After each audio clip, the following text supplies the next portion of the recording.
સુરેન્દ્રનગર જિલ્લાના હળવદ તાલુકાના નવા ઈસનપુર ગામમાં કૃષિ મહોત્સવ દરમિયાન સરકારી કાર્યક્રમમાં ભાજપ અને કોંગ્રેસના કાર્યકર્તાઓ વચ્ચે વિવાદ થયો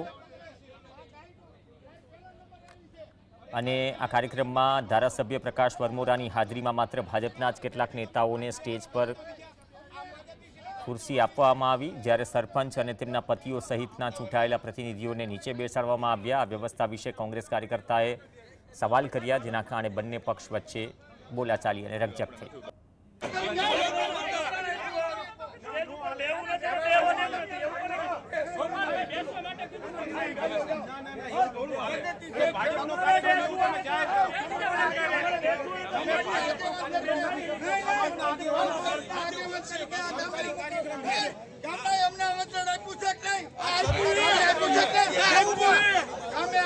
सरकारी कार्यक्रम है, कार्यक्रम से आ गामनो कार्यक्रम નથી।